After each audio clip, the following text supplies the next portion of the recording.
बिस्मिल्लाहिर्रहमानिर्रहीम। वश्शम्सि वदुहाहा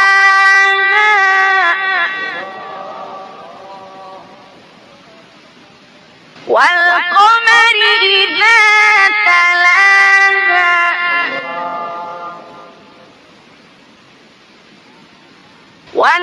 वन्नहारि इज़ा जल्लाहा वल्लैलि इज़ा यग़शाहा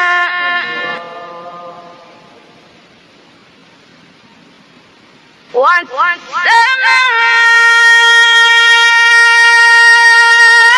وما بناها والأرض وما طحاها ونفس وما سواها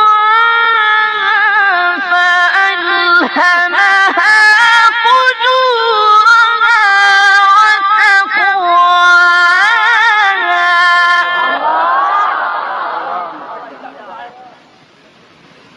قد أفلح من زكاها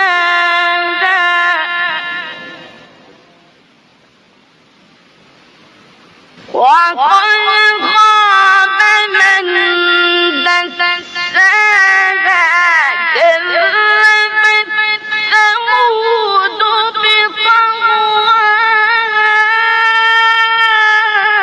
إذ انبعث أشقاها فقال لهم رسول الله ناقة الله وسقياها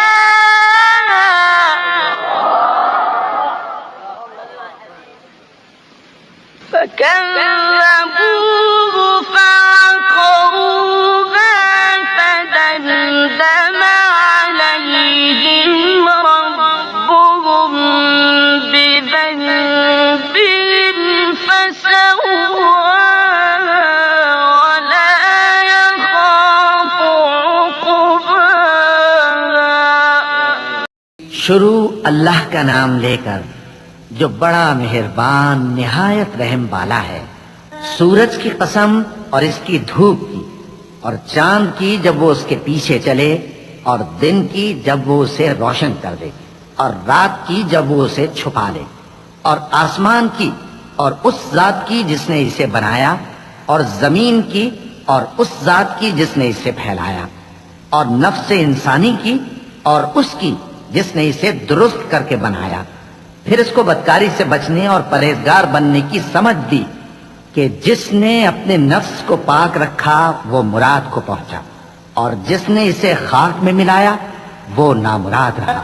कौम समूद ने अपनी सरकशी के सबब पैगंबर को झुटलाया। जब उनमें से एक निहायत बदबख्त उठा तो अल्लाह के पैगंबर स्वाले ने उनसे कहा कि अल्लाह की ऊंटनी और उसके पानी पीने की बारी से खबरदार रहो। मगर उन्होंने पैगंबर को झुटलाया, फिर ऊंटनी को मार डाला। तो उनके रब ने उनके गुनाह के सबब उनको नीस तो नाबूद कर दिया, फिर सबको बराबर कर दिया, और अल्लाह को उनके बदला लेने का कुछ भी डर